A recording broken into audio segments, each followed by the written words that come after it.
Well, I'm on my last full day in New Mexico with my family. I'm out walking down the road from our Airbnb with Noah this morning. It's like 8:30, and we've been up for a couple hours, and he's just been ready to go. So I wanted to give Maria some time to sleep because we got in at like 1:30 a.m.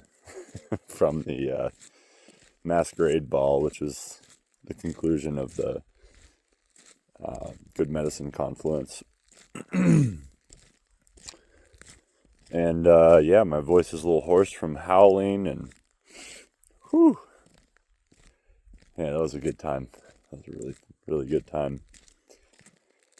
Oh, wow, so much to like integrate and unpack, and like I'm definitely going to be processing this event for quite some time, and I know that a lot of the relationships that were forged here are going to be nurtured and yeah, blossom into something really awesome. I would say definitely my favorite speaker I was able to see was Dr. Kenneth Profrock. Really, really inspired me to kind of, yeah, like listen to some of these runes I've been pulling about getting a higher education. And, he's a naturopath, and there's good things that come with that, and also a lot of bad things. Specifically, like, whenever you have a license and you have way more of a microscope on you. And yes, it is a lot of schooling, but I'm a lifelong learner. I mean, I would go through 8 years of college if I had to. But yeah, it actually seems like it would make much more sense for me to just be a certified herbalist and go through that. And he shared some wonderful herbalists that are actually in my area that I might be able to study with in person, and then some also like some online courses. So that feels really good. Yeah, I've been really wanting to just dive deeper into practice of helping people with plants and mushrooms. And there's some cool bugs here, little beetles running around. Anyway, yeah, so Dr. Kenneth Profrock had a class on acid-base reactions and pH change, and then another one on indigenous Celtic herbalism, and well, he goes off on a lot of different tangents, and I love it. I mean, I was there for all of that. So yeah, and then Warren Kisterbroker had a class on advanced alchemy, and that was really good too. And yeah, he is the guy who designed the extractors that I use.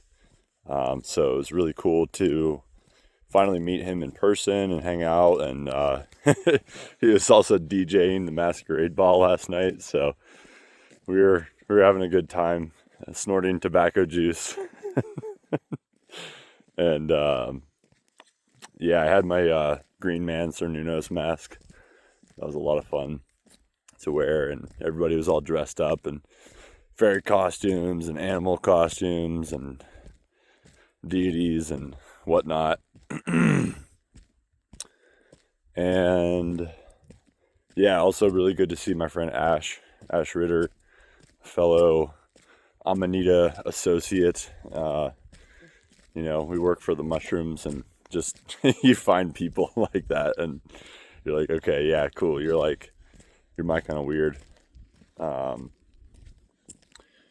Yeah, and just like really getting back to the desert. I haven't really spent like this much time in the desert since I lived in Arizona. It's a little different here. I actually like New Mexico a lot better. It's way more chill. Like, it's way more green too. There's surprisingly a lot of greenery.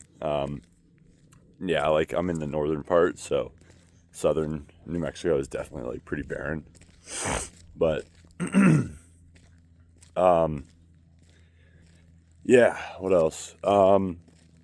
Yeah, and connecting with Logan, I forget his last name, but he also works with Amanita and some other mushrooms and herbs. He's in Oregon. I forget his last name. But that was really cool connecting with him. And then Sean O'Donohue. Sean O'Donohue is actually a distant relative of mine, we found out. We're both related to Peregrine White from the Mayflower. And he knew of my Scottish lineage. And that guy is a druid and just straight up OG. He's been going to the Good Medicine Confluence for 15 years. And Good Medicine Confluence has been happening for 16 years, so it's pretty powerful. Like I've seen so many people here that have been coming for a while, and that really says something about the culture of the event.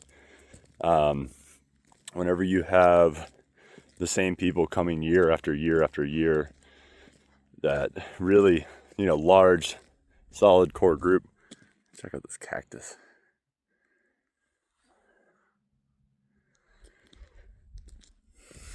Whenever you have that really solid core culture, there's really like an established spirit of the event.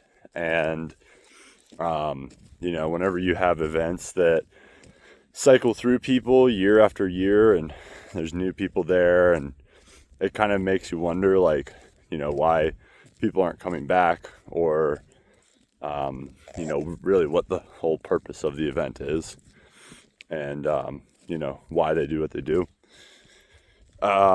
Really enjoyed connecting with Mo. Forget her last name.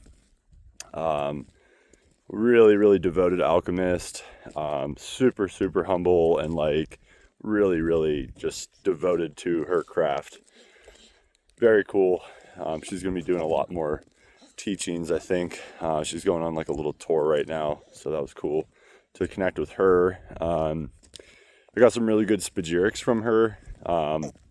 Really looking forward to working with her oil of gold and oil of pearl and oil of silver.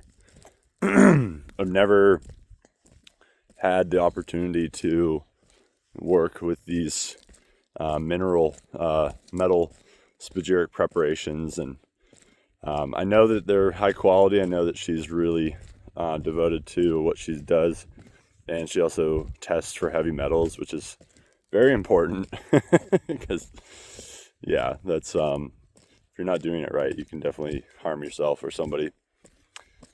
And it was great to see our friend Jeremy and Claire, that both happened to be there from Connecticut, and they're friends. And and just like really just enjoy, today is like our full family day.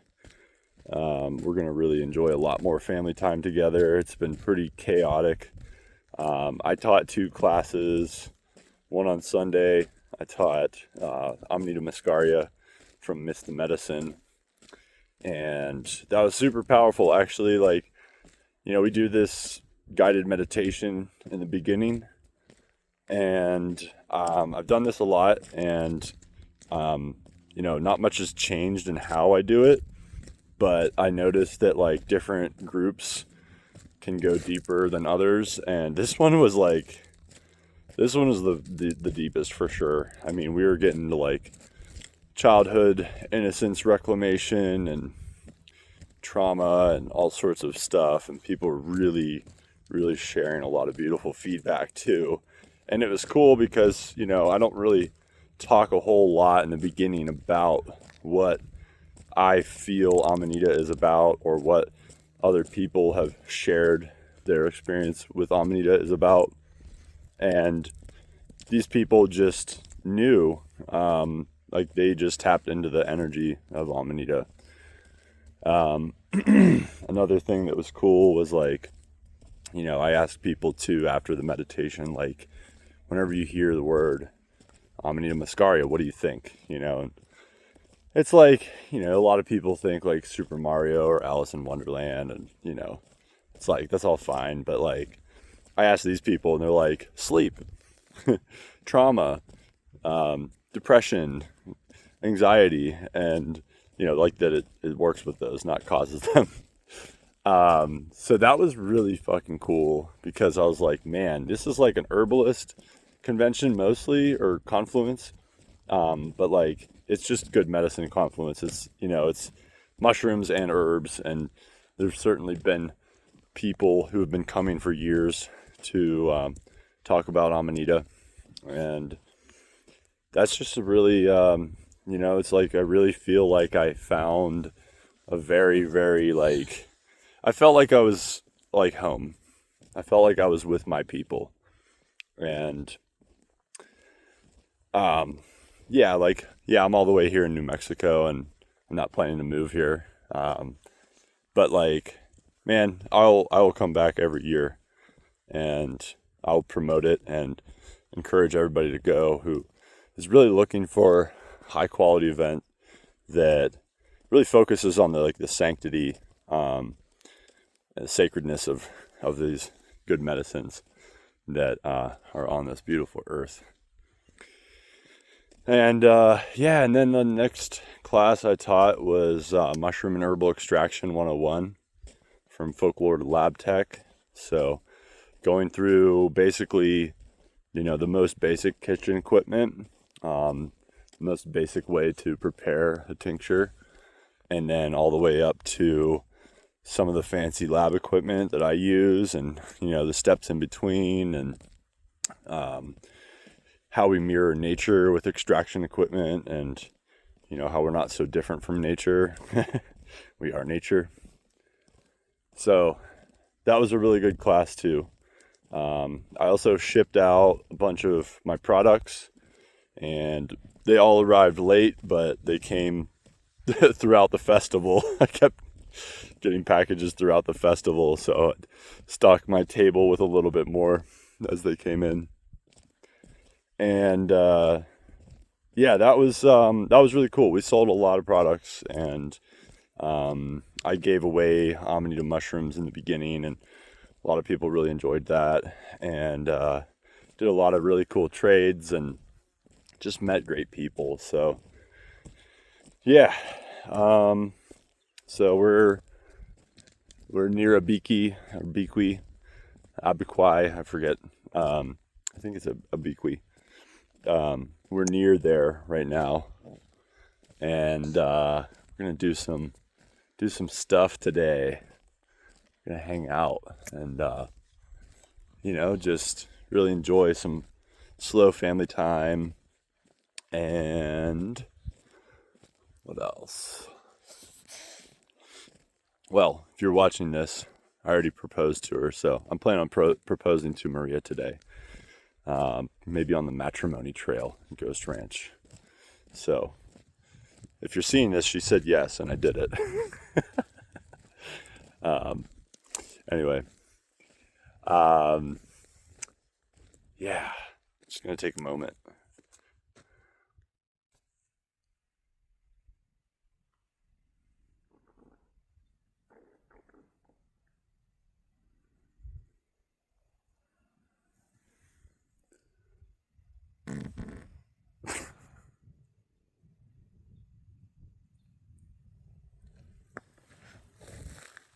It's just like so incredibly beautiful here. I can't even really comprehend it. It's so vast and different. I feel like I'm on Mars, but I'm also like somewhere very familiar. I mean, I've been here so long, I forget what life is like in Pennsylvania. It's weird because it's so hot here, but like Pennsylvania's been so hot, so it's actually the same temperature, but here it's just dry, and like there it's really wet. So it's actually like more pleasant here than in Pennsylvania, which is kind of interesting. Wow, this is really cool. I actually walked down to a Beaky Lake. Hold on. So here's a little part of it, but it is really massive. Like you can't even see it on the video. It's a whole reservoir that expands for a really long time. I don't know what the fuck this sign's supposed to say. Maybe there's like light boat ramp. Oh yeah. Well, yeah. We'll see. Maybe I'll take a. Yeah, I don't want to untie my shoes. It's just like that kind of day where I'm just like feeling kind of lazy. Just want to have a good time. Don't really want to do anything. Just want to hang out with my family. Oh man, kudos to Maria. She had a really rough time for a lot of this, and a lot of sleeplessness, and sleeping with Noah is so wonderful, but man, when he's squirming all night, you cannot fucking sleep at all. And I just asked her to sleep with him before the nights of my speeches, and I took him the rest of the time. I was like, I can deal with sleeplessness a lot better than you. I'm not 4 months pregnant.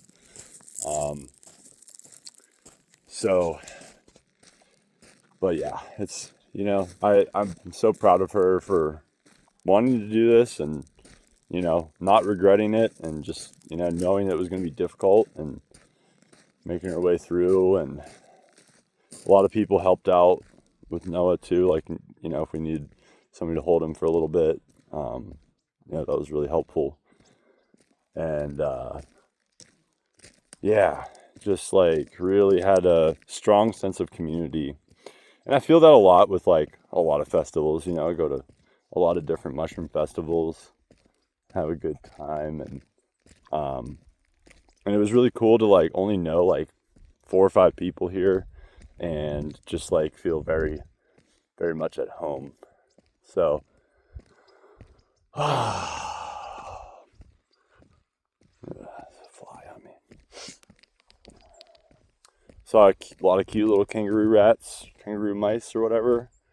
Lots of desert hares.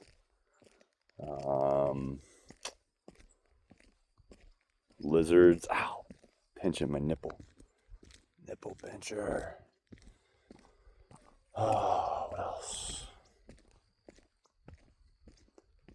Yeah, that's about it. Anyway, thanks for listening and watching. And yeah, if you ever have the opportunity, highly recommend coming to the Good Medicine Confluence. It is in Colorado, New Mexico. I don't know any other states, but they change the venue from time to time. This is at Ghost Ranch in New Mexico. Very, very beautiful, beautiful location. Check out some of my pictures on Instagram or Facebook or whatever. And yeah.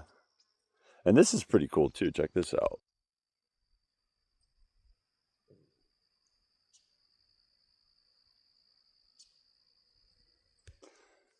There's just so much abundance here in the desert. That's like one of the things, one of the takeaways is like, you look at somewhat harsh environments and think that there's really like, how could anything survive here? And there's so much thriving here. I mean, there's like birds and bugs and plants and birds and rocks and things, and the air was full of sound. I mean, at this point, I've been through the desert on a horse with no name. It felt good to be out of the rain. And in the desert, you can't remember your name because there ain't no one for to give you no pain. So, thanks for listening. Peace.